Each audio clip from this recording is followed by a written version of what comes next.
may bisita tayo rito kanina eh. Oh. Nakapula. Color ng boss nga niya naman. Oo.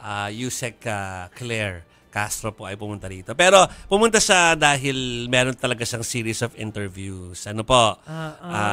So, ayan. Kasama si Sir Jackie, Patrick tsaka si Patrick. tsaka si Miss Jackie. Yes. Mga bossing po namin sa News 5. Yung elevator natin, no?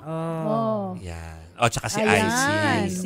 Pero parang bumisita si Yusek sa mga kwarto ng newsroom. Ay, bumisita sa dalawang building natin. Hindi ko sabi ng mga staff natin, ipakita rin doon sa 10th floor. Pero wag na kasi baka kami mga ano doon eh. Itsura namin kanina, no? Pero nagpunta rin ng 10th floor. Makikita namin kayo. So, at nabayanan nyo, dahil siya po ay may interview doon sa Long Conversation with Patrick Paes. Tapos ay, meron pang isang programa kayo na. Yung Storycon po ay dinaluhan din niya. Sayang nga po at nag-joke sa agad eh. May joke agad. Ay tungkol doon kay Ronald, tama ba? Andyan ba? As in Tito Ronald Llamas? Kasi sabi niya, kaya siya pumanik doon kasi hinahunting niya si Yusek Claire. Si Ronald kasi, gusto niyang magkaroon sila ng parang interview doon. Pero, meron kasing prior engagement si Ronald. So, sayang.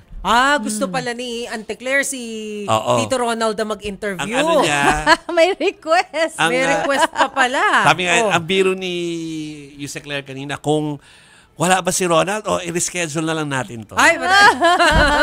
Next time na lang daw po yan. So, kanina din po ay doon siya natanong tungkol sa, kasi maski tayo, ginagamit natin Ante Claire. Ante Claire. Ano nga ba ang pakiramdam dito ni Yusek Claire na siya ay may alias na ganyan? Kaya pa yan o hindi na? Kaya pa yan. Siguro, anti-clear. Anti-clear. And what can we expect from them? They will never understand my piece, my statement. Yeah. Even if it is clear enough for them to understand, they will not understand that. Si Ante Claire. Interpretation niya. Hindi yung galing sa Malacanang, galing sa iba kasi yung actually, galing yata dun sa mga pumupuna sa kanya. Mga pumupuna.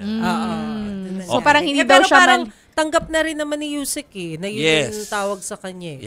So parang hindi daw siya malinaw. Sinasabi ng mga critics niya. Anti-clear sa Ante Claire. Na-address na po niya yan. Pero syempre, dahil ito'y show na kasama sila Ami, mga editors natin, kasama si Regina at saka si Ed, natanong sila syempre tungkol doon sa... Ang context itong last shot na to before, kahit mag-overtime tayo, importante po ito, ay ang context dyan ay tinatanong yung about, nagli-lead kasi siya ng anti-corruption because of that sumbong thing, sumbong sa Pangulo. Sumbong sa Pangulo. So, pinipindasan daw to ng ilang quarters na how can someone, ang pamilya ay nadawit dati sa graft and corruption, ay magli-lead sa ganito. So, natanong siya tungkol doon, at ito po ang kanyang sinagot. President Marcos Jr. is different from his mother, from his father. He is trying to give this legacy, fighting corruption. So let us just give him the chance. So yan po.